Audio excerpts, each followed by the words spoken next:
بەڕێزان باش تەماشاوانی گەلێکی جا گەلێکی بخێر بۆ بەرنامەی مایکی خەلیک ئیروژی تەوەرێمە تەوەرێکی گرنگە بەرپرسەرەتیە ئالیەن سیاسیین هەرێم کوردستانی باوەکی گشتی لە دوو ڕەوشان هەیە کوردستانێ ئالیەن سیاسی ئەحزابên سیاسیên کوردستانê ku ev hezabane îdarekirina siyasî û melefa emnî û hêza pêşmerge û hêzên çekdarên Kurdan dikin. Her ev ehzabane îdara îlaqatê dîplomasî dikin. Her evene bêguman hemû cumgên esasî li Kurdistanê bi awayekî giştî pêve dibin. Berpirseretiya van ehzaban di nihaya rewşa Kurdistanê de ku rewşeke nehemwar hestiyar e li Rojava û li başûrê Kurdistanê. Duh pênc aliyên siyasiyên serekên Herêma Kurdistanê civiyan. Ewan got ku êdî em ê bi bernameyekê hevbeş bi ejendayekê Kurdistanî hevbeş kar bikin. Ew muttefîq bin ser hindê pêk ve biçine Bexdaw û li wir karekê hevbeş bikin. Gelû bandoriya vê heye çandê dêya baş bît. Eger ev hizbe ser pirsên netewîn nîştîmanî zêdebarî boçûnên aîdiya û boçûnên siyasî lê di ser pirsên giştî destxistina amancên giştêker bêyek arasta kar bikin bandoriyan çi be. Salih Müslim hate yahat ke Hewlêrê digel serokê Herêma Kurdistanê de bicive. Di heman dem de digel ehzabên din vê guman şandeke Xweseriya Demokratîk ya Rojavayê Kurdistanê digel civata nîştîmaniya Kurd ya Sûriya li Hewlêrê û ev ehzab ez barim li duhekê jî dê bicivin. Di nada aliyên Kurdan bi hevra dicivin, bi hevra gotûbêjan dikin. Digel di ser rewşeka hesiyara niha. Bêguman ev çend giringewê heye bû hindê ku di nihaya rewşa hesiyara Kurdistanê de îdarekirneka tefaliya mantiqiya waqiya ya wesa hebît ku fi'len bikar bin Kurd kêmtirîn zarar li vê rewşa xiraba deverê derbas bibît. Beleberzan berpiseretî lehne siyasekan li rewşê yasayê Kurdistan da bêguman lehne siyasekanin ewanê ke bandoriyan heye ewanin ke îdaredanî hemû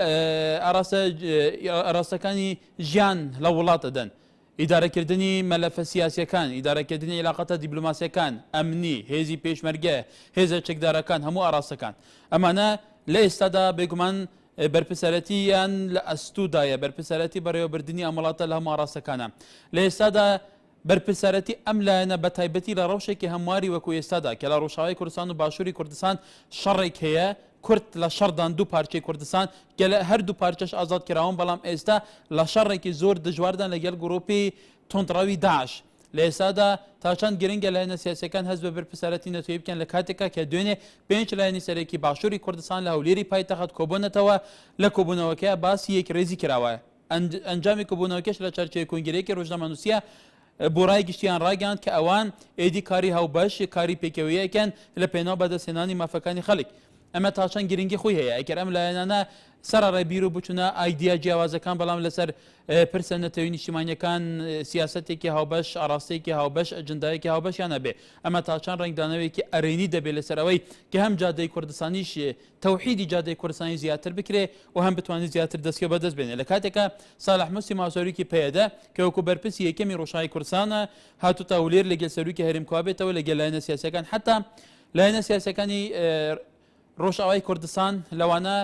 خۆسەری دموکراتیک کە ئێستا هەر سێ کانتونی ڕۆژاوا بەڕێوە ئەبا لەگەل ئەنجومەنی نیشتیمانی کورد لە سووریا لەگەڵ زۆر ئەحزابی تر بڕیارە لە هەولێر لە دوای کوبوونەوە ئەنجام بدرێ بۆ ئەوەی بتوانن چون پێکەوە کار بکەن لە ئێستادا ئەوەی ئەبینرێ کە ئەمەیە من لە خزمەتی بیرۆ بچوونەکانی ئێوەی هاوڵاتیانی بەڕێزدام بەکو هەموو ڕۆژێ بەڵێ ڕەوانتە لە سلێمانیەوە ئەم کاتر باش هەموو کاتێکت باڵێ کاکێ ڕەوان سوپاس فەرموو ئێمە پێمان خۆشە نەک تاگلایەنێک هەموو کورد بەشداری کار لە کۆبانی بەڵام بە تەنها لایەنێکی سیاسی لە سلێمانی ڕێی خۆی دەرەبڕێ کە ئەو ئامادەیە بۆ کۆبانی با ئەو ئامادە نەبێ بۆ کۆبانی ئامادە بێ پارێزگاری سلێمانی پێک بێنێ کۆبانی لای خۆمانە با لای خۆمان چاکە ئەنجا بۆ خۆی بڕا بۆ کۆبانی زۆر سپاسبووم داوای لێ وت مشلێک ناسایە من داوای لە بڕینەکەمەوە ئێمە لە خزمەت داینەوە بەرنامەی خوتانە بەڵێ كما لقلا عبد الله السليماني مرحبا كاكار سير تشاوم ايوان الباش باشتر فرمو كاكار ايمي كرد لبابوري كاين او بابورا لنا او بحريكا او بحر بوبا دوجمن بومان وكو عرب وفارس وترك بتايبتي تركو ترك ايما علين امرو اگر يقريز نبين اگر یەگریز نەپارێزین حسابی حیزبایتی بکەین بە هیچ شێوەیەک ناگەین بە ئامانجەکانی خۆمان کە ئێمڕۆ بەرهەمی شەهیدان ئێمە لێیا دانیشتوین و ئەیخۆین هێوادارن لایەن سیاسیەکان حساب بۆ ئەو حسابە نەکەن بۆ حیزبایەتی حسابی کوردایەتی بکەن ئیمڕۆ ڕۆژی ئەوەیە یەک ریز یەک دەنگ دژی دوژمنی داعش ئەو دوژمنە کە دەخانەقینەوە جەنگ لەگەڵ کوردەکە هەتاکو کۆبانی سەربەرز هێوادارم لە کۆتاییدا ئەڵێم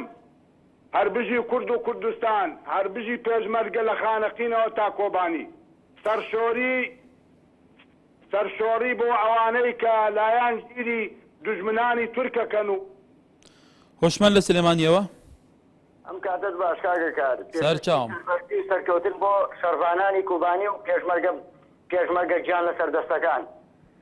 باڵێ سەرکردەکانی ئێمە تای سێ بەربەر پرسیارانەوە مامەڵە ناکەن بەو ئەتێکێتەوە مامەڵاکەن شارێکەکەن بە قوربانی لە پێناوی سەرکەوتن و ڕەمزێکی خۆیاندا جا باستە ئەو سەرکردانەی کەوا بیرەکەنەوە کە هەستی خەڵک بۆ شێوازە ئەبژێرن کە کاری حیزبیەکەن و مزایدەی سیاسیەکەن دڵنیا بن هەر لە ڕوخان و هەر لە کەوتنا بن ناشرینە بن لای میلەت ئێمە کاتی ئەوە نییە مزایدەی سیاسی بەسەجەکتریە بکەین و حەلەمی فڵان حیزب و فڵان سەرکردە بکەین بە ڕەمز کاتی ئێمەمان دەست لە ناو دەست پشت بەخوای گەورە سەرکەوین بەسەر ئەم دوژمنە درڕندە دێوەزمەیە کە ڕووی لە هەرێمی کوردستان کردووە داعش فەرقی هیچ حیزب و لایەن و کورد و ئاینزایەک ناکات بەس هاتوو بۆ لە ناوبردنی کورد داوا لە سەرکردەکانەکەم پەرلەمان بکەن بە مەرجە ئەم حیزبانەی کە مزایدەی سیاسیەکەن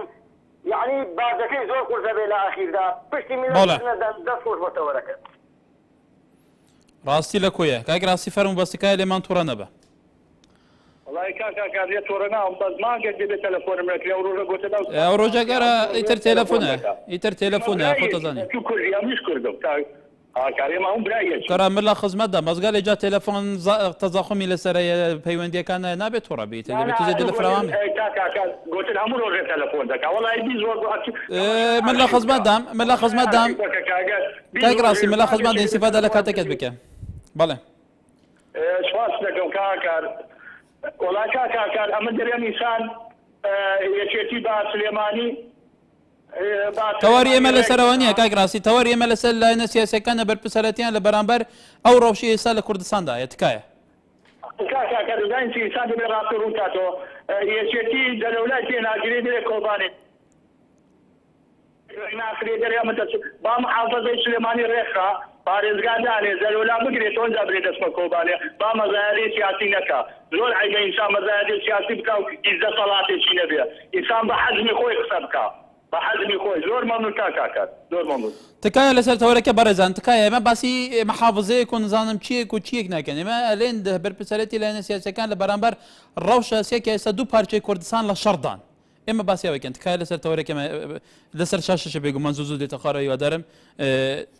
با لەسەر تەوەرەکە بێ ئارامە لە تەکیە سەرچاوم فەرموو کاک ئارام سپاسکارەکەم نابێت لەسەر شارێکی تایبەت سلێمانی هەولێر و کوردستان قسەکەم تر سەر چاوانەی کوردستان قسەکەی بە حەقەت ئێمە کێشەی سلێمانی و ناخۆی بە حەقەت حەلەکرێ بەس داعش کێشەیەکە بەرەکی ئێمەی گردو تاکید بە تاشید بن هەموو کورد تاشید بێ یەکڕێزی کورد نەبێت تاشید بەقەت داعش ناڕوخێ دڵنیا بە داعشی داخۆشان دروست بێتەوە ئەگەر ڕێکڕێزی کورد نەبێ نەک لە کوردستانی خۆمان کوردستانی باکوور و باشوور خۆڕات و خۆراواش بەتاکی دەمێن پەگەکە و پژاک و پارتی و چێتی و گۆڕان و لایەن سیاسەکان تریش بە حەقە دەمە حیزبمان زۆر لە کوردستانە زیاد بە 35 حیزب لە هینان هەیە ڕێپێدراون حیزایەتیەکە لە کوردستان بەڵام ڕێکڕێزیان نییە بە حەقەت ماڵی بێ وەکو ماڵێکی بەسەربەرە وایە کوردستانی ئەمە هەر کەسە لەنە بەخۆی تەفسیح دەرەکە کە مزایدە بەسەر ئەوواکە مزایدە بەسەر ئەوواکە بەڕاستی لەم ڕۆژەی ئیمڕۆی ڕۆژی مزایدەکردن نیە بە حەقەت دەوێت لێبوردن لە بەردارەکانەوە مکاندیان کرد دەست خۆش بەڵێ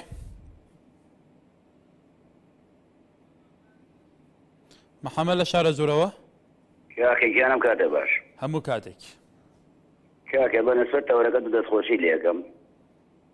ئێمە وەکو کورد با قسە بکەین باوەکو لایەن و سیاست وەکو حیزب قسە نەکەین ئێمە دوژمنێکی دیاریکرامان هەیە کە داعشە ئێتە پیلانگێڕێکە بۆ کورد نەبۆ یەکێتیە نەبۆ پارتیە نەبۆ گۆڕانە ئەو تەنها مەبەستی کووردە بەیانەکە بێ سلێمانیش داگیر بکات ناڵێ وەڵی تۆ پارتی بووی تۆ یەکێتی بووی کوڕی کوڕێکی باش بوویت هاوکاری ئێمە بوویت ئەوان دژی کوردن ئێمە جەستەیەکی هەرچوە پاشای کوردستان نابێ جەستەیەکمان ئازاری هەبێ ئەو سێ پاسەکەی جەسەمان بەخۆی نەزانێت کە بەو سێ جەستەی خۆمان بەخۆی نەزانی کەواتە جەستەیەکی مردووە لاشەیەکی مردووە تکایە با ئێمە یەک هەڵوێست بین یەکگرتوو بین هەموو لایەن و سیاسیەکان هەموو حیزبەکان دەستخەنە ناو دەستیەک وەکو برا با برا بین پێشینان ئەڵێ برا لە پشت برا بێ مەگەر قەزا لای خوا بێ من داواکارم لە هەموو لایەنە سیاسیەکان پشتی یەک بگرین برای یەک بین با ڕابردوو بیری هیچ کەسێ نەخەینەوە سپاسانەکەم بەڵێ قسەیەکی جام و برا لە پشت برا بێ مەگەر قەزا لە لای خوا بێ ئەمە یەکێکە لە پندە پڕمانەکانی کورد بێگومان عەلی لە کەوەرگۆسکەوە فەرموو ئەو کاتە باش سەرچاوم خۆش بەڵێ سەرچاوم فەرموو کە عەلی کاتە باش هەموو کاتێک جێم لێتە فەرموو دەستخۆشی بەنامەکەێتم گەلێک سوپاس لە سەرۆش ئەمڕۆ قسە بکەم بەڵێ فەرموو من وەکو پێشمەرگێکی جێرەوانی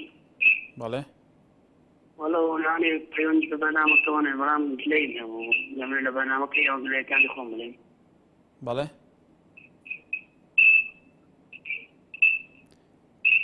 ئاگالی سیفەدە لە کات بکە کاتی تۆ زوو ئەڕوا ینی بزانێت کا چیتەوێ قسە بکە بەێ ئەوە ئەو بووسێ ماکەمەوە وەکو پێشمەرگەیان عاشماوە نەگرتووە ئێمە لەم کوردستانە زمان بەچ خۆش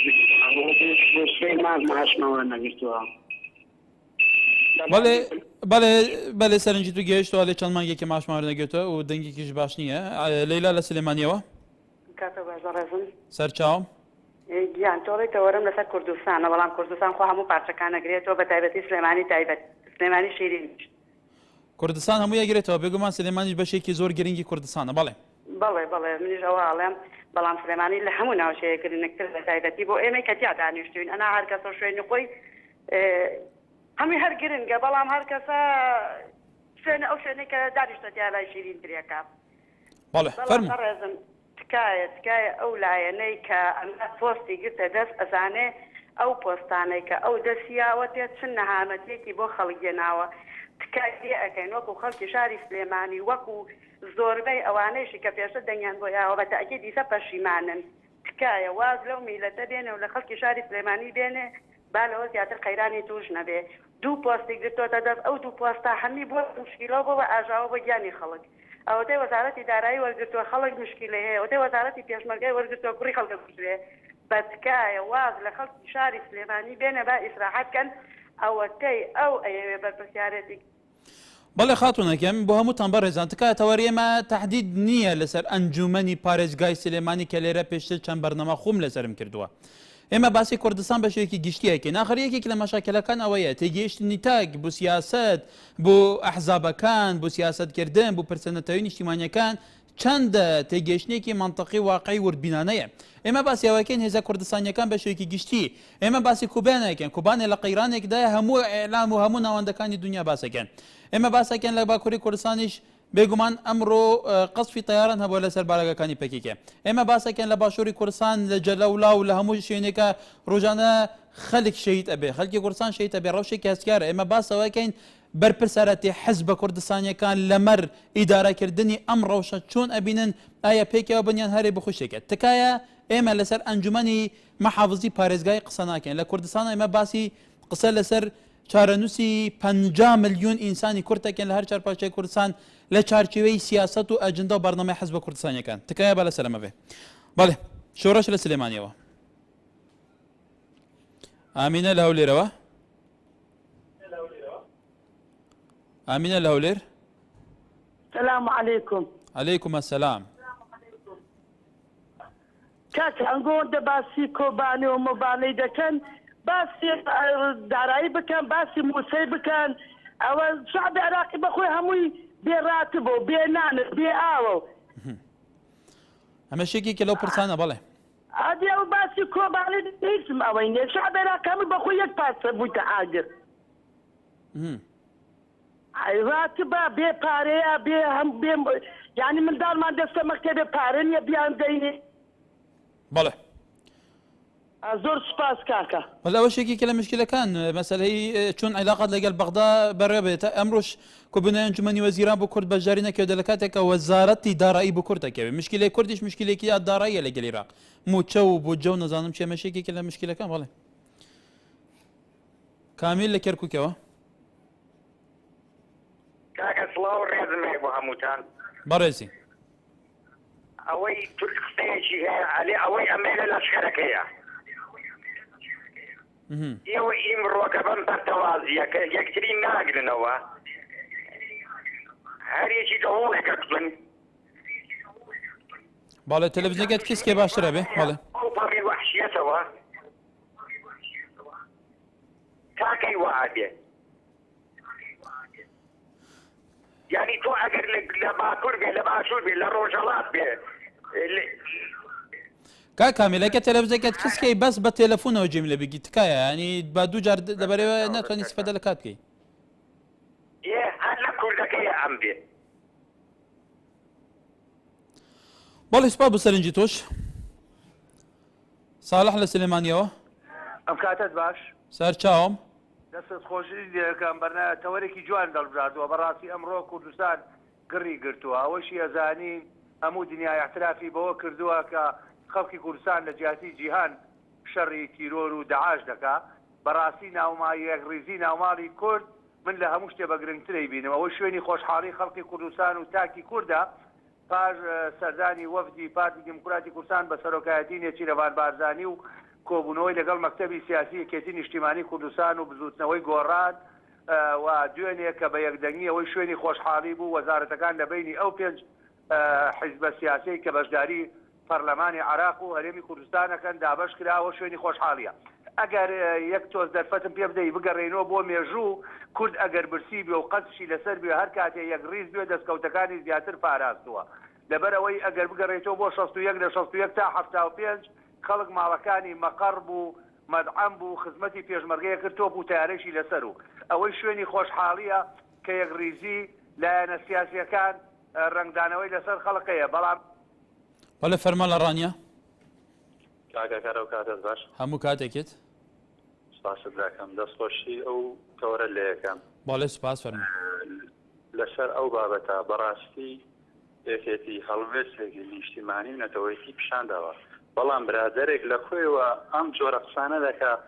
دەڵێ بە ئاەکێتی بڕۆ جەلەولا و نازان ئەم شوێنانە بگرێتەوە من بۆ خۆم پێشمەرگە ما جەلەولامان بەوێ بەرگری تەسمیلی داعش نەکردووە بەڵام بە ئەوان چ شنگال بگرنەوە دەستخۆشی لێ دەکەم سپاسان دەکەم کێمان لەگەلە سامان لاو لێرەوە کاکە دەستخۆشی بەرنامەکەتان لێ دەکەن هیوای سەرکەوتنیش بۆ کەناڵەکە و کارمەندەکانتان دەخوازێت زۆر سپاس بەڕێزی بەرز بە تەوەرەکەتان بەڕاستی تەوەژ زۆر گرنگە بەڕاستی ئێمە دەبی هەمومان بە هەموو کێشی گەرمەوە دەزناو دەزیەکەن بۆ ئەوەی کۆبانی دەست پێشخەرشکەن حکومەت پەرلەمانی کوردستان بۆ ئەوەی ئەوانش بوو برای ئێمەنا بەجان بێ بە تەقەمەنی بێ بە هەر شتێک بی گویان ڕەوانکەین بەس با ئێمە لە خۆمانەوە دەست پێ بکەین مزایدەی سیاسی بەسەر هیچ حزبێک کولیانە سیاسنی ئەوان وەکو ئێمە کوردە وەکو لیا قەوماوە هیواداریشم زۆر سپاس سەلام دەکەم هیوایەکی خۆش بۆ بەنامەکەتان زۆر سپاس برۆسێک لە شەقڵاوە کاتت باش کاکەکار سەرچام کای برۆسێک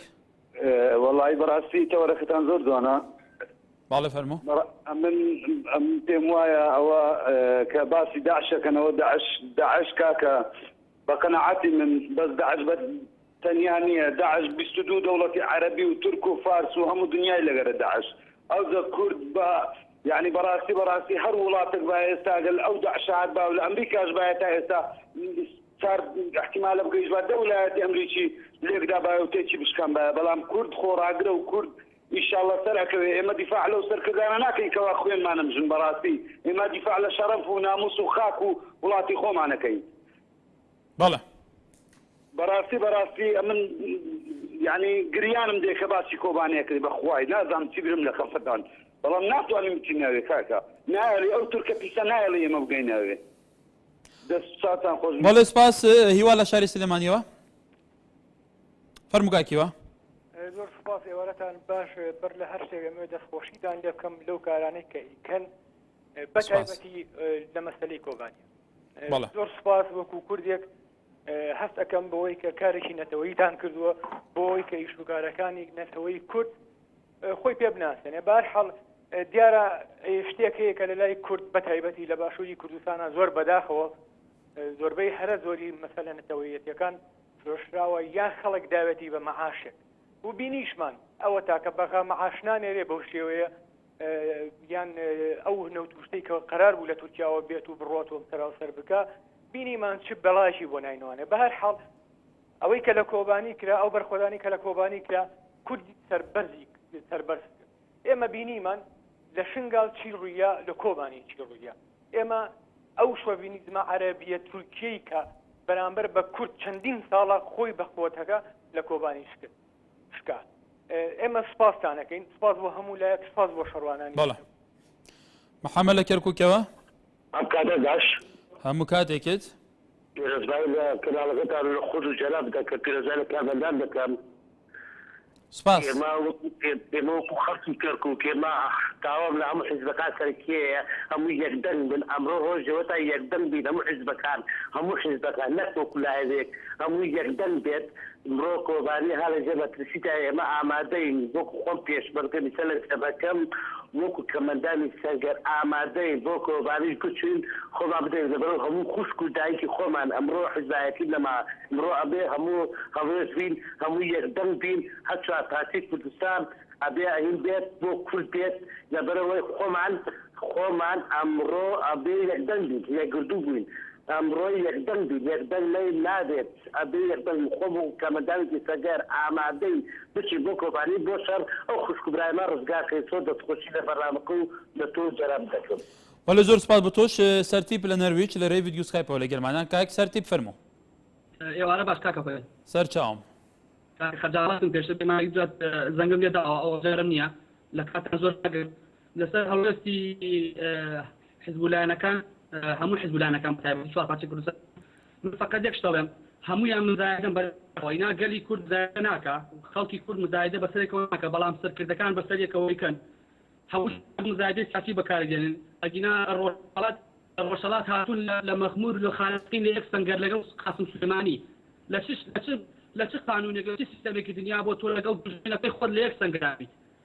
بەڕای من هەموو مزایداتە بەسەر خەڵک کوردستانی ڕەشەوەتەوە کە بەداخەوە ئەگینا هیچی تر نییە هیچ هەڵوێستیەکی هەڵوێستنی لە کوردستانە یەکێتی و پارتی لەسەر پەرگای ڕێناکەون ئەمە خۆی لە خۆیان بە هەموو خەڵک ئەمانە لەسەر بەرزەوەندی سیاسی هەموو شتێکیان کردە قوربانی هەموو شتێک لە هەر چوار پارچە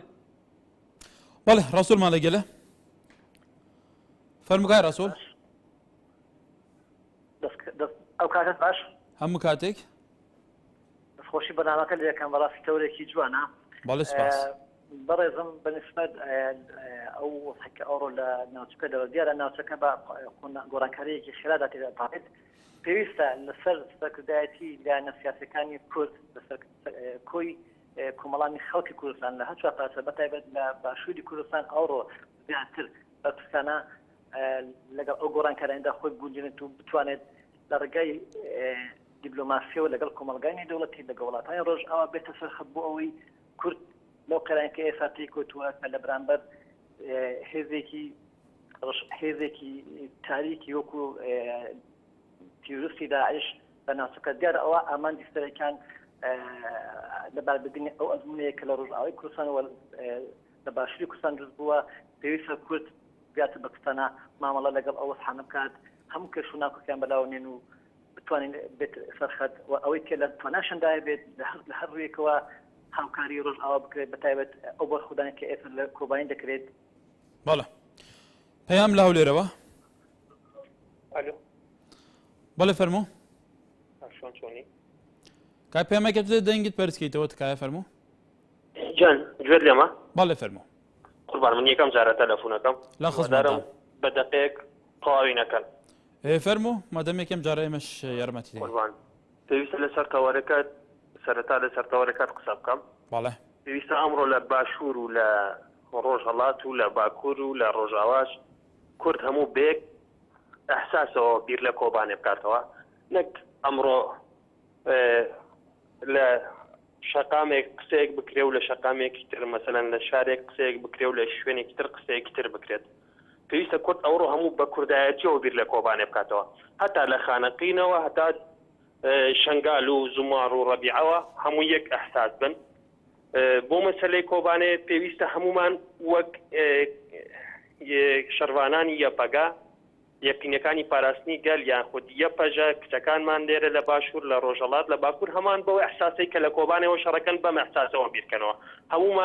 هەموو کوڕەکانمان وەک پۆڵاتجان بین و هەموو کچەکانیشمان وەک ئارین میرکان بیرکەینەوە بۆ مەسەلەی مزایەدەشەوە ئەمە وەڵامی برادێک بەمەوە کە لە کوێەوە پەیوەندی کرد ناوێ ڕاستی بوو وتی یەکێتی مزایەداکە یەکێتی کاتێ مزایەداکە کە بیر لە کۆبانەیە کاتەوە ئەڵێ بە هاواری کۆبانەوە بچن ئایا ئەمە کوردایەتیان مزایەدەیە منیش بە کاگڕاستیەڵێم هەر چوار فراکسیۆنەکەی پەرلەمان کە بەیاننامەیەکیان دەرکرد وتیان یەکێتی مزایەدەکە من ئەڵێم هەر چواریان بەرەزان بەرحال گرنگەوە بۆ هیچ قسەیەک نەکرا کە منطقی نەبوو لەبەرەوە ئێمە حەزەکەیان سەرنجەیەکی جابەیەک تریش بدەنەوەی تر ئەمە مینبەری خۆتانە ئەمە ڕێی بیرۆ بچوونی جیاوازەکانی شارەی کوردستان نەخاتە ڕوو بەڵام تکایە با کۆمەڵێ مستەڵە بەکارنێنرێ بەرحال ناوبەرێک ئورڤێرێ دێ بەردەوام بین ولبرزان دوباره صلواتان لبي بيغمان توريمه تحديدا لسر برپسرتي لان سياسيكان كردستان لمر او روشي استايا اجا بيغمان بس لكوبان روشي تايبتنيه لشنغال هي لزمار هي لمنطقه جلوله هي لخانقين لزور شنيتر هي لروشالات كردستان روجانا چالاکوانانی کورد اگرین لسیداره داره لباکوری کردستانیش حتی لم روزانه بدیان گنجی کرد للان زمینکانی ترکیه و کجراون که حتی لهر چهار پارچه کردستان روشه کی تایبته خلق لسرپه خو پیشاندن اکری هلویز در ابر لکوبانیش بگمان که روشه کی تایبته متن ازان لسریکانی شه لناوچکانی تری روشای کردستان شه بلام همو اداره دانی ام پرسانه للان حزب سیاسی کانی کردستان واکری ام حزبانه لیساد هلوسیان چیه زور شرعی کردستانی علی ام حزبانه کس لیان تناگا زور جار برجوندی خان زالکن زور جار باتاکروی تعامل کن زور جار آلین مزایده بسری که کن زور جار آلین صراعی کی نامنطقی شر کی اعلامی نامنطقی لگیلی کی کمش تأثیر لسر سایکولوژی خلیق لرشی کی وکویسایه خلیق قصی هی لسر بگم لان سیاسی کن جوین هر پنج لانه که یه باشوری کردستان لهولی رکوبونه توا تأكيد يعني لسر موقفي كي هابشان كده لمر أو روشي استهيا روشاي كردستانش كي ويجي روشي كي تايبتي هي بيجمان لأن سياسة كان أويش بريارة الهولير كوب بنا ولا سروي شون بريارة كي مشتركة نبي لا روشالاتي كردستانو لبا كوري كردستاني شد بهمان شيء إما بالتحديد بس يم برسايك يعني بله محمد الشاري سليمانيو سر شام هر حمو حزب سياسي كان هل يكبر جري حجم خوي برسال لم وضعتها سله سنغال بسله كوباني بسله حج جاي تربيه بەڵام بەداخەوە ئەمڕۆ کە وەکو وڵاتە عەرەبیەکانی لێ هاتۆ خۆپیشاندانەکان وەکو مزایدەیەکی لێ هاتۆ یان بڵێن فرمێسکی تمساحیەیە ڕێژن ئەوە تێبینی وڵاتە عەرەبیەکان هەرێکیان بۆ فەڵەستین ئەگرین بەڵام لەوەی لای شۆتیای ئیسرائیلن ئەمەی تقریبان لەولاوە شتێکی ترە یعنی خۆ ئەمریکا زۆر زۆر بەتاکی ئەتوانێت ئەوەی کە لە مەخموور کرد ئەتوانێت لە کوبانێش بیکە ئەتوانێت لە سەنگاریش بیکە ئەتوانێت لە هەر شوێنێکی ترکە بیوێ بیکە بەڵام مەبەستیان نییە کاتەکە بە پور دەبەنە سەر ئەوانەی کە لە بەڵام لە نەسیاسەکانی ئێمە بەداخۆ بێئاگان یان ئەوەیە یان هەرێکیان پیاوی وڵاتێک بوون و بەویست خواسی خۆیان ئیش بکەن ئەوە مۆزوعەکە ئەوەیە نە هەرێکیان بە پرسیان بە گوێرەی حەزم و دەسەڵاتی خۆیان نەگەر لە نەسیاسەکان بەڵکو نەکەس بە پرسیان دۆڵەمانەکان بە پرسیارن مامۆستانی زانکۆ بە پرسیارن هەموو کەسانەی کە ئەتوانن گۆڕانکاری لە وڵاتاکەن بە پرسیارن بله چه معنی گله؟ سالار لبنان سلاوه؟ بله فرمو کاکە مادوونە بوون لێکم دەست خۆشی لێکم بۆ بەرنامەکەت زۆر سپاس فەرموو ئەگەر ڕوخسەتم بدە یەک کوپ لە شێری خۆمەیە 1996 دامناوە بە ئەمڕۆی گەلی کورد و زروفی کوردەوە ڕەبتەیەک ئەگەر چیت عەدای دوژمن لە هەر چوار لار ڕاومان دەنێ نابێ خۆمان بفرۆشین لە پێناوی نەبوونی بۆ هەنێ ڕۆژێ دێ تێکەچێ حدودی ناهەقین کرمەشان و هەکاری کەرکووک و خانەقین گەرچی ئەمڕۆ وڵاتمان لێکرا بەش بەش دیواری برلینە نامێنێ تا بەحری ڕەش ئەبێ ئەوە بزانین بە یەکبوونی کورد بە یەکبوونەوەی گەلی کورد هەر چوار پارچەی کوردستان ڕۆژێ لە یەکدا بڕاوە لە بێخاوەنی بووە لە نەزانی گەلی کورد بووە لە هەرچی بووە ئەمڕۆ ئەبێ یەک بگرین ئەگەر گەلی کورد یەک بگرێ ئەگەر بۆ یەکتری تەنازول بکەن ئەگەر بۆ یەکتری یعنی شاندانەوێنن ملکەج بکەن لە پێناوی مەسلحەت و بەرژەوەندی گەلی کورد ئێمە ئەبین بە حکوومەت ئێمە ئەگەین بە مافەکانی چارە دیار لەولێرەوە کای دیار ماوشی بەڕێزە کای دیار سپاس فەرموو وەڵا دەستخۆشی بەرنامەکە لێ دەکەم بەڕاستی بەڵێ کای دیار نازانم بۆ تەلەفۆنەکەی نەما هیوادارم پەیوەندی بکەنەوە بەڕێزانە بەڵێ طبعا ئێمە داوای لەبورین ئەو هەموو بەڕێزانەکەین کە بەردەوام تەلەفۆنەکەن لەبەر تەزەخۆم لەسەر هێلەکانمان تەلەفۆنیان زوو وەرناگیران ئەوی تەلەفۆنەکە بەرهویەک بێ تەلەفۆنەکە قەتە بێ هیواداریم دووبارە هەوڵ بدەنەوە بەڵێ چێمان لەگەلە بەڵێ تەماشاوانە نیجا ئەم بەحسێ بەرپرسارەتی ئالیین سیاسیین کوردستانێت کەین لە دوو ڕەوشانهایە کوردستانی هاتکە ڕۆژە بێ خەڵک سەرپیایە خەڵک خۆ پیشاندانان دکە خەڵکی زاروکین خۆ دشینە جەپە پێخەمەتە پاراستنا کوردستانی شەهید دکەون خەڵک بەرخودانی دکە خەڵک تەحملە بێموچەیە دکە خەڵک تەحملە ئەزەماتە دکە خەڵک لە هەر چار پارچەن کوردستانی لە سەرپیانە بەردەوام شۆڕەشان دکەن بەردەوام شۆڕەشان تەغزیە دکەن بە ڕۆح و خوینە زاروکین خۆ لێ ئەوە گرنگ وێرێ چاوە ئیدارەکردن پڕێڤەبرنا وان ئاراستین جودا جوداش لەێن ئەحزابە ماتینەکەن بێگومان ئەوە خرچنە سەرمێزی ئەحزابە و چارچوێ مەژیە سەرکردن وان ئەحزابان و وان ئەحزابان تێنە ئیدارەکردن گەل و ئیدارەکردنا پرسا کوردان هەموو ئاراستین جودایان ژیانە کوردان باوەیەکی گشتی جاری حزابین کوردان حزبین کوردان هەیە چەندێکی ئیدارەکردنێکی منطقی واقعی دی چارچوبێ پاراستنا بەرژەوەندی و پێشداخستنە جڤاکیە هەیە چەندێ بە چنە چارچوبیان دێدا کولایەنی سیاسیجی وەکو ئەساسەن ئەو پەیرۆ پرۆگرامێت خۆشی دەدەبێژن ئەو ئامرازەکەن ji بۆ پێشخستن و بدەستخستنە ئامانجێن گشتین خەڵکی کوردستانێ ئان gelek caran koşara dibêjît şara û berjewendiyên Kurdan hemû kirine amrazek pêxemeta berjewendiyên hezbî berpirsaretiya hezbên Kurdistanê ser Asya her çar parçan her çar parçan hezbên Kurdistanê berdewam nakokin berdewam hevdû qebûl nakin berdewam muzayidat hene heta dawiyê mêşkê xelkî têk bir xelk hêr kir xelk wet bêjît xelk bêjît evan em tişî kabe kirîn babê menîn hezbin we çi divêt em ê biwatkeyn tasihiyê din berxwe din hîn bu diristayî îdarekirina me nakin hîn bu diristayî çarenivîsê me bi dest naxin hîn bu diristayî Cada Kurdistanê serhêlên niştimanî û netewî arasta nakin di nehada li başorê Kurdistanê hezb bêjin em dê bîniyek li Rojavayê Kurdistanê jî vêrê dê civin bêjin em jî dê bîniyek êk bûn yanî arasteyekê dê helbijêrin ku çawatiya xizmetkirina gel xelî jî dê çavarekê kavê gavê ji dê ku carên pêştir bin an fi'len dê merdanê hene meydanê Gelalî li şare Zûrewa ka Gelalî fermo Bale em katê baş fermo بەڕێزەکەم لە کۆنەوە نەک لە ئێستا لە قەرنێک پێش ئێستا میلەتی کورد قیادەی کوردی هەمووی هەریەکە و پیاوی دەوڵەتێک بووە بۆیە بەرهەمێکی نەبووە تا ئێستا میلەتی کورد ڕۆڵەی کورد خەڵکی ڕەشوڕوود خۆی بە کوژداوە بۆ بە سوتەمەنی بۆ ئەم دەسڵاتانە کە قیادەی کوردیان کردووە من بە جەناب دەڵێم ئێستا تورکیا لە پەکەکەدا عەرەب هەمووی گەلە کۆمی کردووە لە کورد هەر چوار هەر هەموو لایەکەوە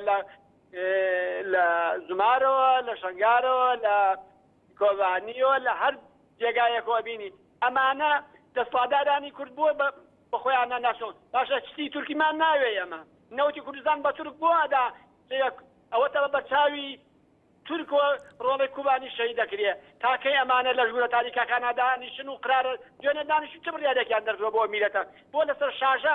کەناڵەکەی جەناب وەکو ڕاگەیاندیە بۆ نەچوو دانیشتۆ بیا بۆ میلەتە بڵێ ئێمەوە بڕیارمانەوە قرارمانە بەرامبەر بە دوژمنەکانمان ئەمانە هەرێکی پیاوی وڵاتێکن علی لە گوندی فەریق سڵاو کاگەکار سەرچاوم چاوەکەمی سڵاو ڕێزم بۆ گوێگران لە ڕاستیە حیزبە کوردستانەکان نەیانتوانی وەکو پێویست لە خەمی ئەو پرسە بنکە جەناو باسی دەکەی هەر نمونە بێنەرەوە لە کۆبانی تەماشاکە شێوازی بیرکردنەوەی حیزبەکانی ئەمە هەرێکەوە بە جۆرێکە لەبەرەوە تێدەگەی ئەمە کە نەیانتوانیوە یەک وتارمان هەبێ ئەوەش کاتێک دەبوو کە ئێمە کۆنگرەی نەتەوەی ببەسرایە ئەو وەختە دەتوانی بڵێ کە ئەوە سیاستمان ڕوون و ئاشکرا دەبێت بەرامبەر بە پارچەکانی کوردستان لەبەرەوەی کە نەمانتوانیەوە بە دڵنیایی و پارچەین و من دەڵێم ئەگەر یەکێتی نیشتیمانی لێ دەربێنی لەو مەحاتەلەیە لە ڕاستیا کەسێک بە جددی باسی کۆبانی ناکاوە ئەگەر ئەوش نەبووە ڕەنگە بەو شێوەش لە ئیعلام و ناوەندەکانی ڕاگەاندنی خۆمان بەو شێوەیە باس نەکرا چونکەوان زۆر زەقیان کردەوە ناچار بوون حیزبەکانی کەش بکەونە شوێنی بۆیە بە بڕیای من ئەمە ناوماڵی کوردی ڕێکی بخێنەوە کۆنگرێنێتەوەی بەسین بۆی ئەم شێوازی پەرتەیە لە وتار و گورتارە دەرنەکەوێت و دەستان خۆش و چاکان ماچ. بەڵێ سپاس چیمان لەگەڵە؟ هیوا لە کەرکووکەوە؟ کاکی وا لە کەرکووک؟ عومەر لە هەولێرەوە. کاکەمان لەسەر خەتی؟ بەڵێ جان سەڵاو سەرچاو فەرموو. وێرە دەخۆشم بۆ سپاسی بەرنامەکەتان. بەڵێ سپاس. بوونی یەکبوون هەمیشە سەرکەوتن بەدواوە دێتن. لە هەموو چینی چێژەکان ئەگەر هاتوو براگەورەیەک هەبوو کەواتە مەرجایەتێک هەبوو بۆ مانایە کەواتە هەموو بچێتەوە لا یەک دەستی یەک باڵا دەستی بێگومان هەمیشە سەرکەوتی بەدوا دەبینی. بەڵام بەداخەوە لەناو ئێمە وا نابینی. هەرێکە بۆ خۆی لەلایەتەوە براگەورەیە خۆی براگەورە دەزانی. خۆی بە ساحە شۆڕش دەزانی خۆی بە خاوەن شۆڕش دەزانی هەر بۆیە ناتوانین هیچ ئامانجەکانمان پێت بینین. بەڵێ وەکو نمونەیەکی عەرەبی هەیە دەڵێ من لا شيخ له شيخ شيطان. ئەگەر هەر کەسێک براگەورەیەکی نەبێ براگەورەکە بێتە بە شەیطان. ئێمە تەماشا دەکەن براگەورەمان نییە. نمونی براگەورەکردن کە ناتوانین هیچ ئامانجەکان بەجێ بگەین. فەرموو ئەوە ڕۆژاوای کوردستان نەبوونی یەکبوونیان بزانێت چیان بەسەرهاتوە. لە یەک تەوەرەوە کەوا شەڕ دەکرێت لە ئاکانی ترامیا دەبێ دەنگن. ئەگەر بێت هەر ئیلا لەسەر من نییە بەڵکو لەسەر ئەوانی بێدەنگی نەبن ئەوانی دەبێت پشتیوان. بەڵێ سەگڤان دۆکێ کەرمکە؟ السلام عليكم. عليكم السلام. كوكا درباري اولين سياسيين هرم كردستان از بين مراسي دیگه شمالی کردستان نه هفسنگ و نه هاری کاره و چطور نازل آجیش حق خونه کرد و بو برجواندی ها خلقی کردستان لاینیدی تنازلات کم بو برجواندی دیگه شبید ناتا؟ تنازلات کم تا بدی پارتی دموکراتی کردستان صاحب 8 کرسی بون 5 بخوایلان 3 دانه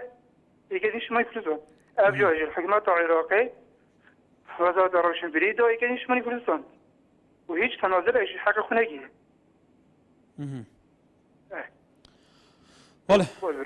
بله علی لهولێرەوە کاک علی. الو بەڵێ سلااو ڕێزمان هەیە بۆ جەنابەت سەرچاوم لێرەوە سلااو ڕێزمان هەیە بۆ گشت پێشمەگە قارەمانەکان بەڵێ هیوادارین سەرکەوتوو بن و داوا لە خەکردایەتی کوردەکەی یەک بدرن بەڕاستی یەک هەڵبێت بن یەک خستە بن پێویستیمان بۆ یەک کورد یەک بگری بەڕاستی ئێستا دەبێت لەو کاتەدا هەرچی ترا سەرکردایەتی کورد هەمویان یەک قسە بن بەڕاستی ئەگەر یەک قسە نەبوون و یەک گر نەبن بەڕاستی سەرکەوتن نابێ بەڕاستی بەڵێ هیوادارین سەرکردایەتی کورد یەک بی و سپاسی ئێوە دەکەین زۆر سپاس سەرکەوتوو بەڵێ سپاس. بەڵێ بەرزان دوێنێ کیروان بارزانی وەکو سەرۆکی حکوومەتی هەرێمی کوردستان کە بەشدار بوو لە کۆبوونەوەی پێنجخۆڵیەکەی شاری هەولێر لە کۆنگرەی ڕۆژنامە نووسیەدا سەحافیەک پرسیارێکی لێ کرد وتی چی گەرنتیەکتان هەیە لە بەغدا بوو بەدەستهێنانی مافەکان وتی تاکە گەرنتی ئێمە ئەوەیە کە یەک دەنگ بین یەک ریز بین وتی وەکو ئێستا کە هەر پێنج لایەنە سەرەکیی باشووری کوردستان یەک دەنگ و یەک ریزین کەواتە شارعی کوردستان یا متەئکید لەسەرەوەکە کە یەک ریز یەکگرتنە تەنها مەجلی سەرکەوتن سەرکردەکانیش هەموو کاتێ باسی ئەوەکەن دوێنێش گەرانتی ئەوەیاندا لە کنگرەیەکی ڕۆژنامە نووسیا بۆ ڕایگشتی کە پێنج لایەنە سەرەکیەکە یەکێتی گۆڕان پارتی کۆمەڵ و یەکگرت و یەک دەنگ ئەبن یەک ئەجندایان هەبن لە بەغدا ئەمە ئەگەر پراکتیزە بکرێ وەکو خۆی پێتانوانیە دەستکەوتەکان زۆر ئەبن پێتانوانیە حتا ئاراستەی شارعی کوردستانیش بە شێوەیەکە بێ کە فێڵەن خزمەتی گشتی بکە ئەم بەرپرسانە کەم تەسریحانە ئەدەن بۆ ڕایگشتی کە بێگومان تەسریحێکن بە پێی خەڵی کە لە بەردەمای قساکە جێگە دڵخۆشی خەڵکن بەڵام تا چەند گرنگە ئەم تەسریحانە پراکتیزە بکرێ ئیرادەیەکی وا هەبێ کە ئەمە تەنفیز بکرێ وەکو خۆی بەڵێ کێمان لەگەرە بله تماشاوان نژادگاره حوالی مل کنترلی بجن دمیم بداویته بله و سرنجا جادا کردستانی بو با آوی کی گشتی همویان بحث انده کر پیوسته کرد یک ریز بن یک رزبن گرجی مها بایا اتفاقک به هفرا مجیه بایا اتحادك ويدمي ترفات قالك بري سياسة صلاحات يقولن